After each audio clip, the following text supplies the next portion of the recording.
누가 대안이 될 수 있는 겁니까? 2명 정도가 있습니다. 네. 번째는 일단 있겠고요. 그리고 김여정이 있습니다. 네. 물론 다른 전문가들은 뭐 김평일이라든가 김정일의 이복 동생을 얘기하지만 우리가 좀 주목해야 되는 포인트는 김주혜의 카메라 단독샷이 많아지고 있다는 점. 그리고 카메라 앵글의 중심에 김정은이 아니라 김주혜가 서고 있다는 점. 마지막으로는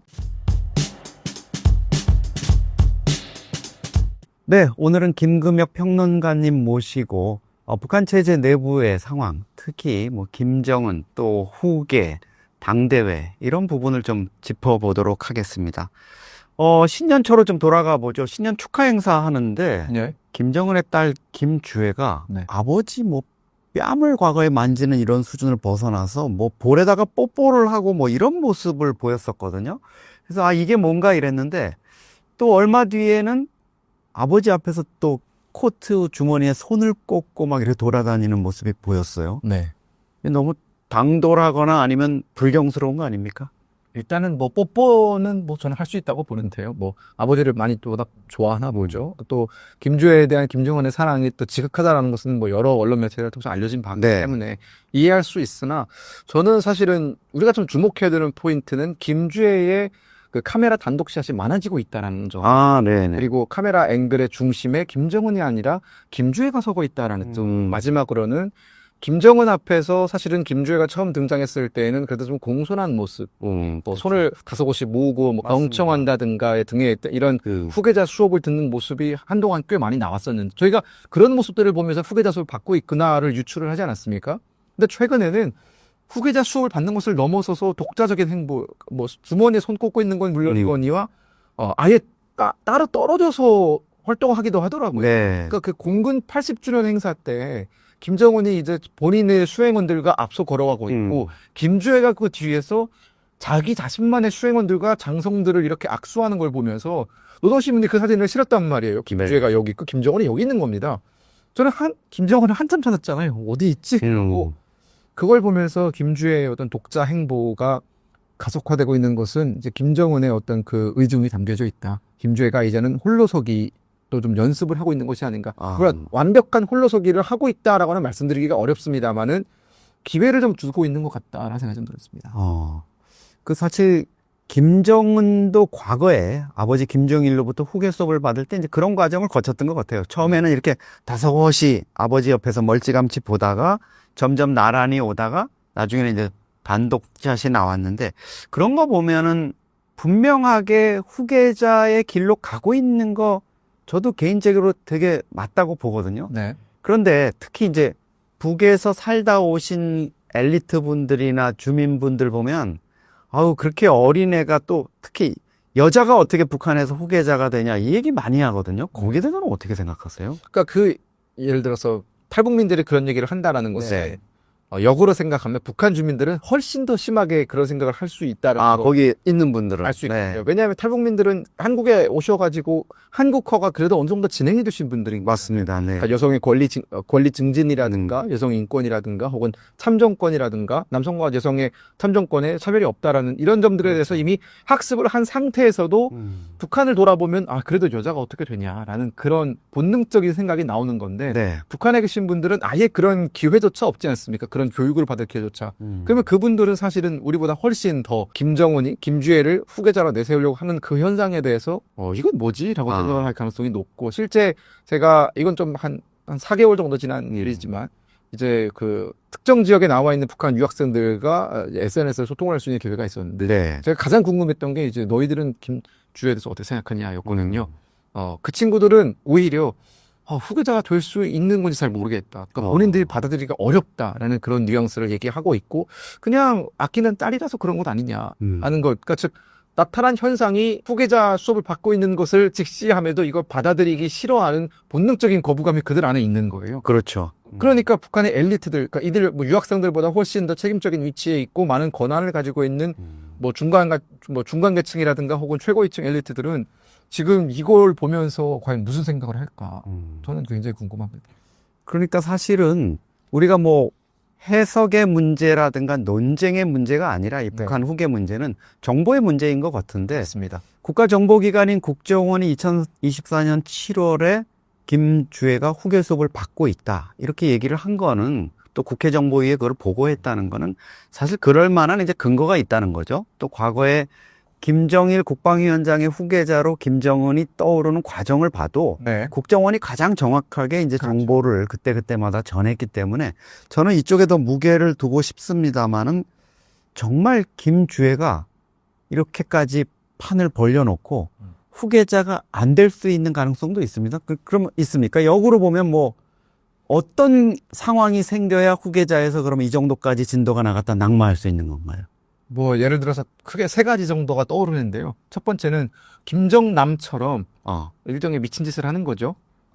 위조 여권을 들고 도미니카 위조 여권을 들고 디즈니랜드 가겠다며 일본의 나리타 공항에 입국하는 그런 희대의 뻘짓을 하면 한국 여권 가지고 뭐 그렇죠. BTS 오빠들 공연 보러 한국에 그렇죠. 왔다 간다 이런 거. 그 정도의 정신 나간 짓이라면 이제 후계자 자리에 탈락하는 네. 거죠. 뭐 김정남도 그 이후에 사실은 후계자 부도에 좀 멀어진 거 아니겠습니까? 물론 조금 다르게 해석하는 부분도 있지만 대체적으로는 그게 김정일한테는 가장 큰 맞습니다. 눈밖에 났다. 그렇죠. 눈밖에 났다라는 평가를 받고 있거든요.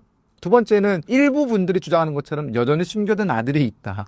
네네. 이제 그 아들이 뭐 김정은의 직계 아들이어서 뭐 어디서 유학을 마치든 뭐든 갑자기 등장을 해가지고 정통성을 주장을 할 때 아무래도 북한 주민들은 아들에게 조금 더 끌리는 면이 있기 때문에 흔들릴 수 있다. 뭐 이런 거고요.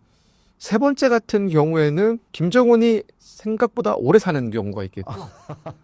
네. 지금 40대인데 그렇죠. 뭐 한 70까지 살아버리겠냐면 김주애는 후계자 수업만 한 30년 받는 거 아닙니까? 찰스 왕세자가 한 50년 했더라고요, 후계에서. 그래서 그게 세 번째 시나리오인데 저 그것도 별로 가능성은 없다고 봐요. 음. 김정은의 지금 상태를 보면은. 그래서 저는 결국은 이 세 가지 시나리오 모두 실현 가능성이 매우 빈약하다라는 점에서 김주애가 후계자가 될 가능성은 지금으로서는 저는 60% 이상, 70% 정도는 상회한다고 생각합니다. 네. 김정은 위원장 입장에서는 사실 자기 권력, 이게 뭐 가업이잖아요, 말하자면. 네. 패밀리 비즈니스를 이제 3대, 4대에 걸쳐서 가져가는 게 가장 중요한 거죠. 우리 입장에서야 뭐 4대 세습이라는 게 이게 말이 안 되는 거지만 김정은 입장에서 생각해보면 거기에 뭐 올인을 할 수밖에 없을 텐데 김주애 말고 네. 김주애가 만약에 김정은의 유고 사태나 이래가지고 당장 네. 후계자로 준비되기 전에 어떤 문제가 생긴다. 이러면 누가 대안이 될 수 있는 겁니까? 2명 정도가 있습니다. 네. 번째는 일단 김정철이 있겠고요. 김정철이요? 네, 김정은의 형이죠. 친형 아닙니까, 심지어. 김정철이 있고, 그리고 김여정이 있습니다. 네. 물론 뭐 또 다른 전문가들은 뭐 김평일이라든가 김정일의 이복 동생을 얘기하지만 김평일 같은 경우에는 북한에서 잊혀진 존재 오랫동안 살았기 때문에 그 김정은 체제 들어서서 북한으로 귀국은 했죠. 네. 그리고 김평일에게는 아들과 딸이 한 명씩 있는데 그 사람들 모두 존재 자체가 북한에서는 거의 잊혀져야 되는 대상이기 때문에 북한 내 권력층에게 소구력이 없습니다. 그렇죠. 뭐 아는 사람이라도 한두 명 있어야 뭐 사람을 모을 텐데 네. 가택연금 상태에서 오랜 시간을 지내다 보니까 저는 그냥 숨만 쉬는 인간이다. 완성이고요. 김여정은 좀 유력하죠. 왜냐하면 김여정은 어쨌든 자신의 오빠 밑에서 여러 가지 행정적인 경험, 정무적인 경험, 그렇죠. 내지는 국제관계에 대한 경험들을 익혀왔기 때문에 네. 그게 만점짜리 평가를 받지 못했다 하더라도 어쨌든 경험이 있는 사람과 경험이 아예 없는 김주애를 비교했을 때는 기본적으로 엘리트는 보수적인 성격을 가지고 있고 그 보수적인 성격이라고 하는 것은 상황 변화가 급격하게 일어나는 걸 싫어하는 거 아니겠습니까? 그렇죠. 네. 내가 지금 누리고 있는 권리와 기회들이 다른 상황을 맞이했을 때 흔들리는 걸 싫어하기 때문에 결국은 안정적인 선택을 내릴 수밖에 없을 것이고 그런 안정적인 선택에는 김여정이 들어가 있을 가능성이 있겠죠. 네. 김정철보다는 저는 김여정이 좀 더 가능성이 있지 않을까 생각이 듭니다. 김정철은 사실 과거에 국정원에서 이제 후계자에서 낙마할 때 얘기 들어보면 호르몬계 이상, 건강 문제 때문에 뭐 가슴이 여성처럼 좀 붉어진다. 또 뭐 이 목소리가 여성스러워서 안 된다. 이러고 에릭 크랩튼 광팬이더라고요. 네네. 뭐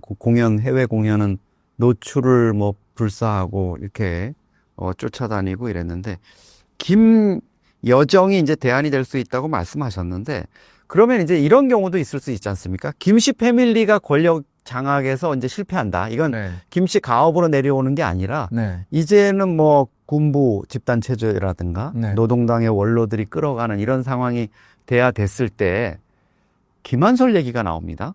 김정남, 그러니까 김일성, 김정일 또 김정남으로 이렇게 이어지는 그 김정남의 아들이니까 김한솔이가 어떻게 보면 장자계승으로 보면은 유력한 거 아니냐 이런 얘기도 나오거든요. 그 가능성은 어떻게 봐야 됩니까? 일단 김한솔 씨는 한국어를 못합니다. 네. 그게 가장 결정적인 문제고요. 보통 수준의 한국어를 구사하는 걸로 알려져 있지만 네. 한국어보다 영어를 훨씬 더 잘 구사를 하고 그리고 저는 개인적으로 김한솔 씨는 그냥 지금 계신 곳에서 행복하게 사는 게 본인에게도 좋다라는 생각을 지금 어디 계신 곳을 알고 있는 것 같은데. 네. 저는 지금 2017년이 아무리 찾아도 없어가지고. 저는 미국에 있다는 얘기만 들었습니다. 네. 네. 이 정도로 오랫동안 그러니까 거의 10년 가까이 네. 노출이 안 되고 있다. 전 세계 유력 언론들이 다 추적하고 있는데 이러면 이 정도 보안 능력을 갖춘 곳은 한국뿐이 없죠. 그렇죠. 뭐 이스라엘 아니면 미국이라는 생각이 들고 저는 들었고요. 그리고 지금 아까 말씀 언급을 하셨지만 10년 동안 그리고 그 전에 수십 년 동안 네. 북한에 들어가지 않고 해외에서만 살았기 때문에 북한의 상황을 아예 모릅니다. 네. 북한 안에 네트워킹이 전혀 없기 때문에 지지 기반이 없습니다. 네. 그러면 그 사람을 데리고 온다라는 것은 결국은 꼭두각시가 필요해서 데리고 온다라는 것인데 그렇죠. 저는 그런 꼭두각시의 운명이 얼마나 비극적으로 끝날지 역사가 말해주고 있거든요. 저는 그래서 이런 김한솔 씨 얘기하시는 분들은 사실은 저는 뭐 김한솔 씨에게 뭐 이게 메시지가 닿는다면은 그냥 계시는 곳에서 편안하게 사는 게 본인의 인생에 도움이 된다라는 말씀을 드리고 곧 미국 가시는데 그러면 그쪽 동부 지역에서 혹시 만나게 되시는 거 아닙니까? 인사는 해야죠. 뭐 뉴욕에 가 있다는 얘기도 있고 이러던데. 네. 예. 찾아오십시오, 저를. 사실 참고로 이제 말씀드리면 김정은이 자신과 한때 권력 문제를 놓고 다퉜던 이복형 김정남을 2017년 쿠알라룸푸르 공항에서 독살을 했습니다. 그래서 이제 제거를 했는데 사실 김정은 입장에서는 아들인 김한솔까지 제거하고 싶었을 거예요. 네. 학언을 드러내야 되니까.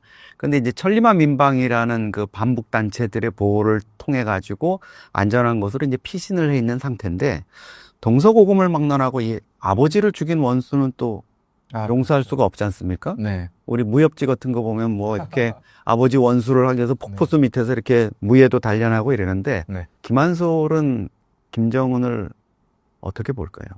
그 김한솔 씨가 아버지의 복수를 할 수 있는 가장 현실적이고 유일한 네. 수단은 지금 미국 시민권자를 얻었을 거로 저는 예상이 되는데 네. 10년이 지나지 않았습니까? 그리고 이게 난민 신청으로 받아들여지기 때문에 정치적 난민의 경우는 사실은 그린카드라든가 이런 것들이 좀 빨리 나온다고 알고 있거든요. 네.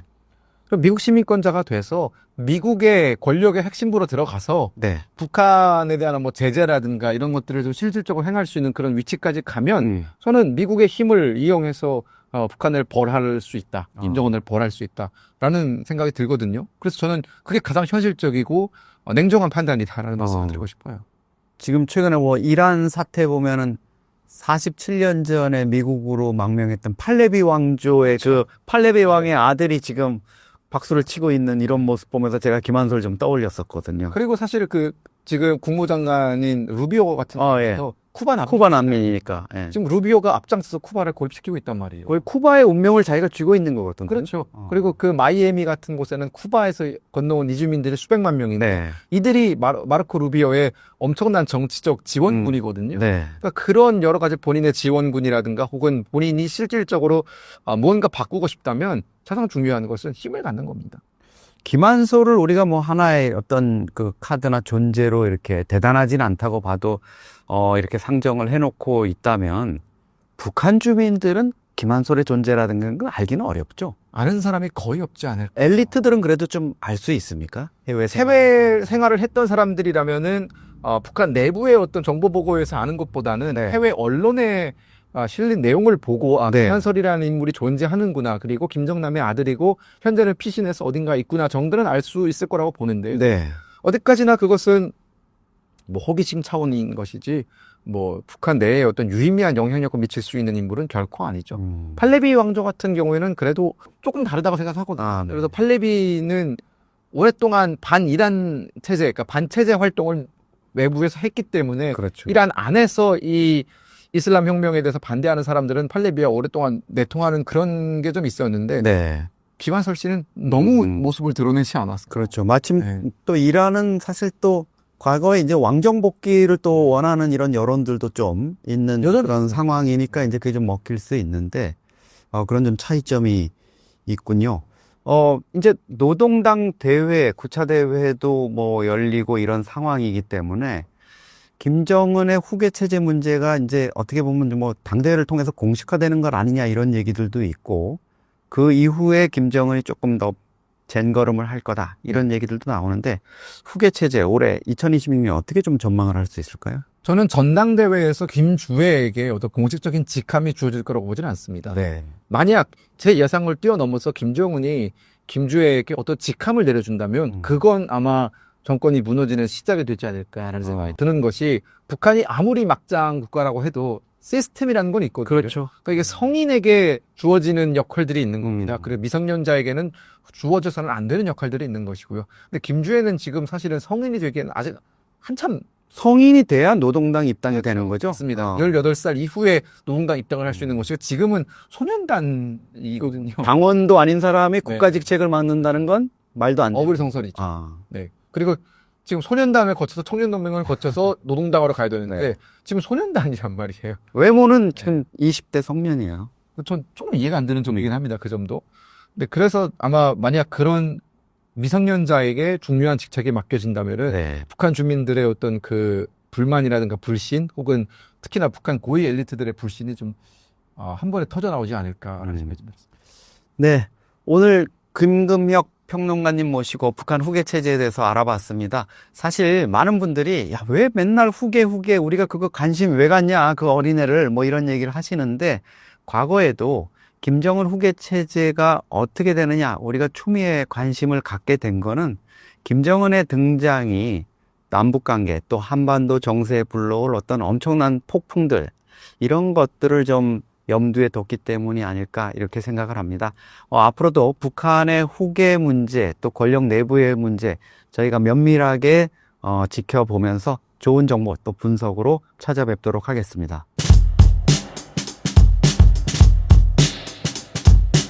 최근 북한의 상황과 김정은의 움직임은 어떤지 설명 부탁드립니다. 최근 북한의 상황은 이제 복합적으로 되게 설명하기 좀 어려운 상황이 있습니다. 왜냐하면 북한이라는 사회는 워낙 불투명한 사회이고, 그 정보를 외부에 유출시키지도 않고 또 통계가 없는 나라이기 때문에 어떤 상황인지를 저희가 이제 알 수 있는 상황은 좀 쉽지가 않습니다. 그럼에도 불구하고 표면상 나오는 북한의 현실, 그러니까 환율과 이제 쌀값이라고 하는 이제 두 가지 지표가 있는데, 이거는 이제 북한에서 뭐 공개하진 않지만 내부 정보를 통해서 이제 그게 얼마인지 확인이 되거든요.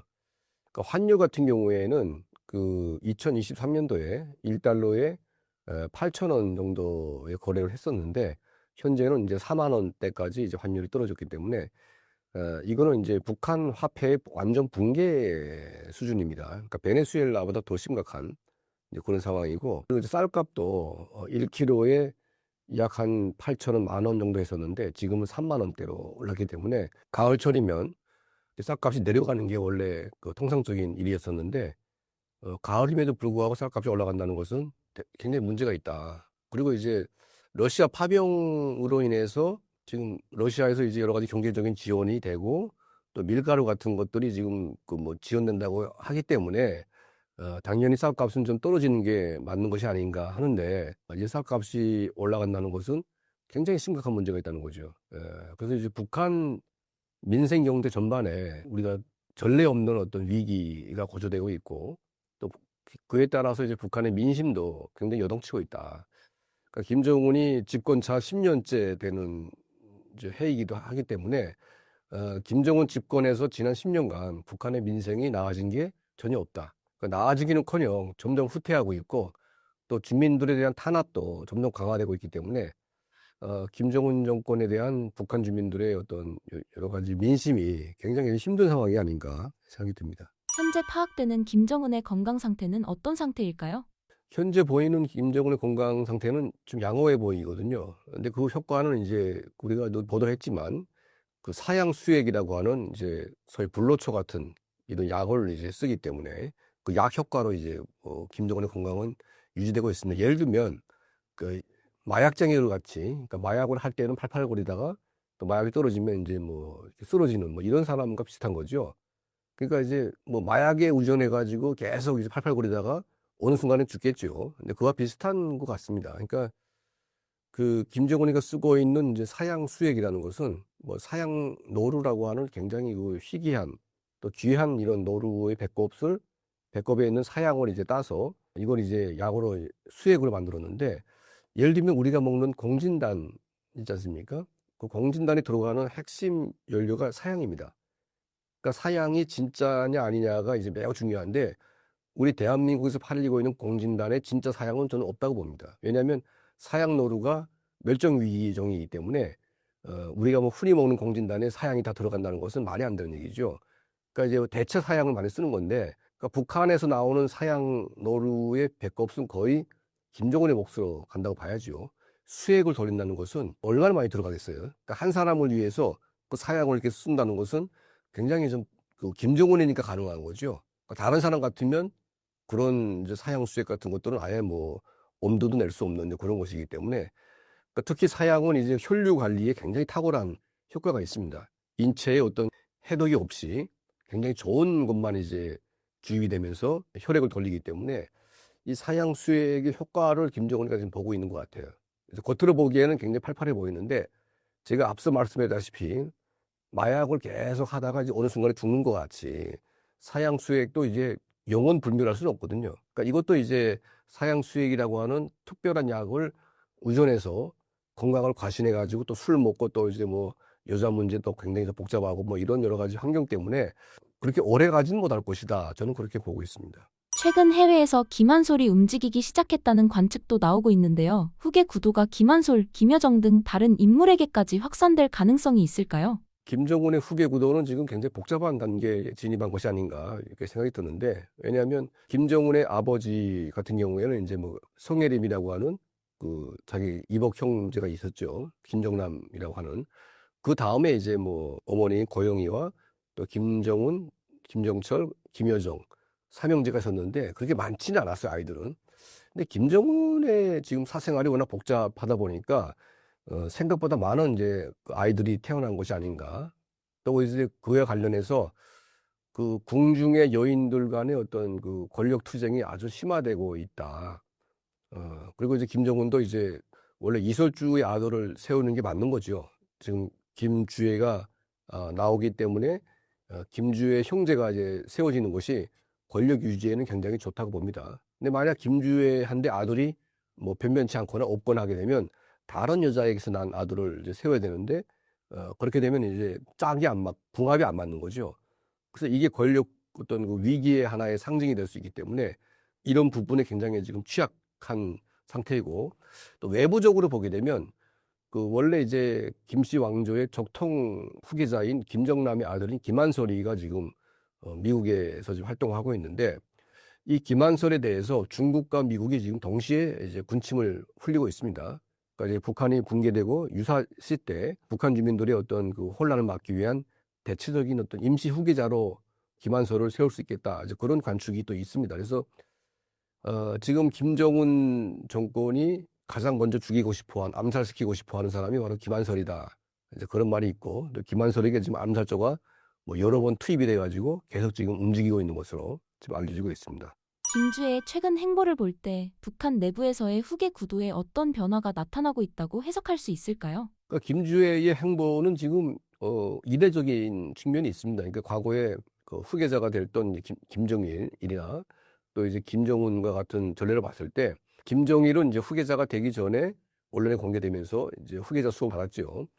근데 김정은 같은 경우에는 전격적으로 이제 임명이 돼가지고 후계자가 됐습니다. 근데 이제 김주애는 후계자라고 말도 하지 않으면서 계속 아버지가 뭐 이렇게 뭐 입보하고 뽀뽀하고 뭐 이런 이제 애정관계처럼 이렇게 나오고 있는데, 요즘에는 약간 뭐 사열도 받고 뭐 김정은보다 먼저 나가기도 하고 뭐 이런 이제 파격적인 행동을 보이긴 하는데, 그렇다고 해서 김주애가 후계자인가에 대해서는 좀 약간 회의감이 있습니다. 아직까지 북한에서 여성이 후계자가 되기는 좀 매우 힘든 사회적인 풍토가 있고, 지금 현재 뭐 현성월이나 뭐 김여정이나 뭐 이런 김주애 같은 사람들이, 여성들이 이렇게 뭐 활발한 활동을 하는 이유가 김정은이라고 하는 절대 권력자가 있기 때문에 여성들이 약간 보호를 받는 것인데 여성이 후계자 중심이 된다는 것은 이건 다른 문제거든요. 그래서 김주애가 후계자가 되는 것은 굉장히 좀 힘들지만 지금으로서는 이제 후계자 같은 행동을 하고 있으니까 이게 뭐 그 외부 사람들에게 혼란을 주기 위해서인지 아니면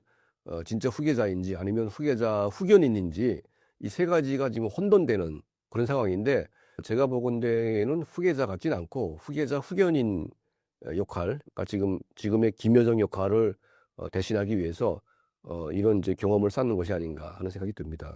김주애가 후계자가 된다면 북한 사회에서 성별에 따른 역할의 변화가 생길까요?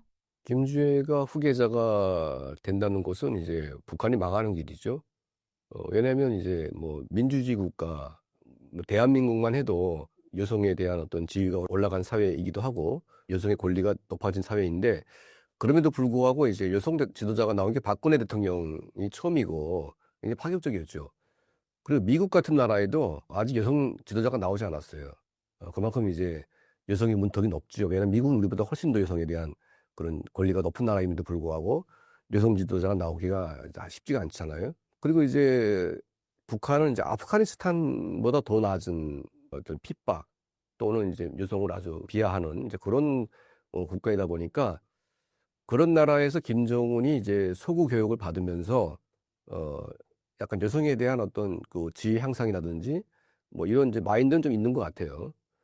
그래서 이제 자기 주변의 여성들에게 많은 큰 역할을 맡기기도 하는데 이게 이제 뭐 김정은이 뭐 혼자서 생각해서 그렇게 변한다고 해서 북한 전체 주민들이 한꺼번에 변하기는 불가능하고 이것은 김정은의 절대 권력에 의해서 그 여성들이 권력이 보장되는 것이지 사람들의 인식 자체가 대부분이 여성을 이제 지도자가 된다는 것은 말도 안 된다는 생각을 하고 있고 또 여성에 대한 어떤 그런 남존여비 사상이 아주 꽉 찬 나라에서 만약 김정은이 죽고 뭐 김주애가 이제 후계자가 된다고 하게 되면 그걸 인정하기가 불가능합니다. 그래서 제가 보건대는 현재 북한 같은 나라에서 만약 김정은이 김주애를 후계자로 세웠다. 이거는 북한을 이제 망하게 하겠다. 결정한 거랑 똑같다. 그렇기 때문에 세우면 좋겠죠. 뭐 망하는 거니까. 하지만 이제 김정은에게 바보가 아닌 이상 그런 결정을 하지 않을 것이다. 후계자는 아마 다른 사람, 이설주의 아들이 아니면 다른 여자가 난 아들 가운데서 한 명이 아마 세워지지 않을까 그런 생각이 듭니다. 만약 김정은에게 급변 사태가 발생한다면 김여정이 임시 통치자 혹은 실질적인 후계자로 부상할 가능성에 대해서는 어떻게 보십니까? 김여정의 역할은 김정은이가 몇 살에 죽는가에 따라서 역할이 아마 달라질 수가 있는데 뭐 지금 당장 죽는다고 하게 되면 아마 김여정이가 상당한 역할을 할 수밖에 없어요. 하지만 김정은이 좀 더 생존하면서 후계자에 대한 역할을 상당한 집안을 닦아놓고 후계자를 세워주게 되면 김여정이는 이제 가장 위험한 사람이 될 수가 있죠. 그러니까 예를 들면 과거에 김정은이가 올라올 때 아버지가 죽고 나서 남은 게 이제 김경희, 장성택 이 두 사람이 이제 후견인으로 됐는데 그 후견인이 이제 지도자를 넘어서는 경우도 있어요. 그러니까 장성택이라는 사람이 후계자를 넘어서기 위해서 이제 여러 가지 활동을 했기 때문에 이게 이제 아주 그 뭐 집단 처형이라는 심각한 결과를 부르기도 했지만 그래서 이제 김여정이는 김정은이가 언제 죽는가에 따라서 후계 구도의 중심이 될 수가 있고 또 가장 비참한 사람이 될 수도 있다. 그렇기 때문에 지금 김정은 입장에서는 김여정이가 권력 중심에 깊숙이 개입하는 것을 점점 차단시키는 그런 이제 역할을 시키고 있습니다. 근데 과거에는 이제 김여정이가 김정은 옆에서 보좌하는 역할을 했다만 지금은 현석월이가 그 역할을 하고 있습니다. 그리고 이제 김여정에게는 대남과 대외 활동을 중심으로 한 이런 대외 중심의 활동을 맡겨 놓았기 때문에 이것은 이제 권력의 중심에서 한 단계 벗어난 상태거든요. 그러니까 이거는 오빠가 동생을 살리기 위한 하나의 고육직책이 아닐까. 그러니까 새로운 지도자가 그 후견인이라고 하는 사람들이 어떤 그런 권력을 용납할 수가 없기 때문에 지금 김여정이는 가장 위험한 순간에 와 있을 수도 있어요. 예. 그리고 이제 김여정 자체가 과거에 자기하고 똑같은 역할을 했던 김경희의 처지를 감안한다면 순순히 앉아서 그렇게 당할 수는 없겠다 생각하기 때문에 어떤 새로운 반격 또 새로운 권력을 쥐기 위해서 오버할 수 있는 그런 상황이 되면 결국은 이제 내전 같은 내부 권력 투쟁이 일어날 수가 있겠죠. 그러니까 지금 김정은 정권의 후계 구도는 굉장히 복잡한 단계에 진입한 것이 아닌가 하는 생각이 듭니다. 최근 알려진 김정은 자녀들과의 관계는 어떻게 파악되고 있나요?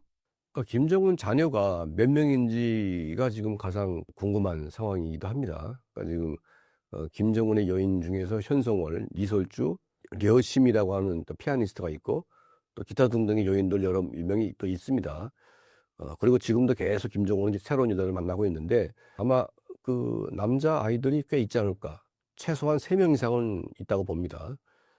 그리고 이제 계속 만들어지고 있기 때문에 하지만 이제 나이가 10살 이상 되는 아이들 중에서 후계자가 이제 세워지겠지만 2013년도에 평양을 방문했던 데니스 로드만 그 김주의 존재를 처음으로 이제 알려지게 한 사람인데 데니스 로드만에 따르면 2013년도에 아들이 없었다고 주장을 합니다. 그러니까 김주애가 맞은 거는 맞는 것 같아요. 그러니까 김주애 동생이 남자 아이 가능성이 높은데 국정원 발표에 따르면 김주애 동생은 약간 좀 몸이 안 좋아가지고 좀 후계자가 되기는 좀 힘들다 이런 발표가 나왔습니다. 그래서 현성월이나 이제 다른 기타 여성들에서 난 아들들이 이제 후계자가 될 가능성이 있지 않을까 하는 생각이 듭니다.